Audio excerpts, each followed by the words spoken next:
so we're going to talk about horse stance today. We're going to begin with feet together and we're going to go out 7 times. So the toes go out, that's 1, heels out 2, 3, 4, 5, 6, 7 is going to be our position for horse stance.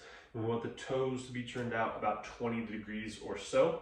From here, something with the arms to keep them close to the body. It's really easy to want to use these as like counterbalance, especially out in front.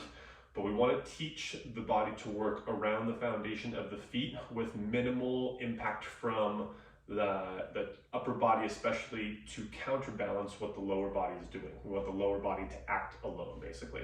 So I like to either cross my hands over my heart or over my sternum here, and then from here, I want to think about just doing some little pulses. So I'm keeping the pressure in my feet pretty 50-50, meaning that I've got pretty much 50% of the weight here in the ball of the foot and then pretty much 50% in the heel. And the way I can find that is by first kind of leaning back onto my heels so that I can almost bring the balls of my feet up off the ground. See me kind of wiggling my toes there. And then I can come so far forward that I almost come up off of my heels. And then I'm just gonna rock back and forth until I find sort of a happy medium there. And then I want to keep that pressure throughout the horse stance. So from here I can do a lot of different things. I can start to do some downward eccentrics or just controlling to the bottom of the position here. And then from here, if I can breathe comfortably, meaning I'm not having to hold my breath or really just gritting my teeth and bear the discomfort that can come from stretching open into this position, then I can do some little pulses. Maybe each time I can get a little bit lower, working through an exhale, showing my nervous system it's okay to be here. Pause here as I inhale. And then I can come up to the top.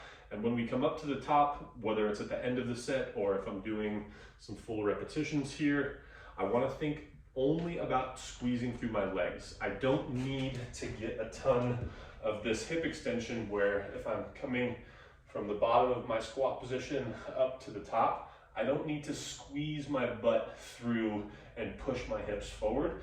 I want to think about straightening my legs and locking out there. And so I stay nice and stacked, shoulder, hip, foot, and if anything, I might be slightly forward, at least from side profile, because I'm over the middle of my foot rather than back over my heel. So some horse stance progressions. We can do, again, some pulses near our bottom position. We can do full range repetitions all the way down, all the way up.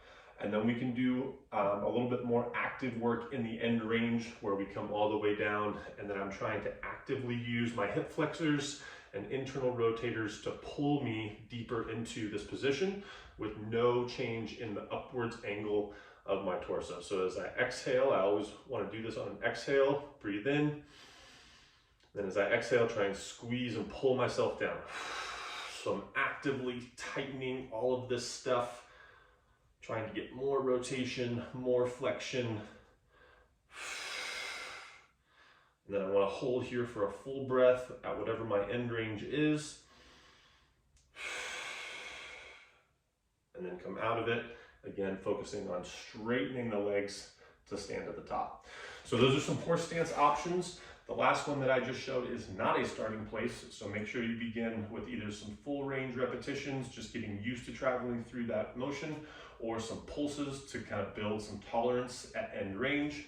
And then we can start to actively pull deeper into that position once we've got some experience with the movement.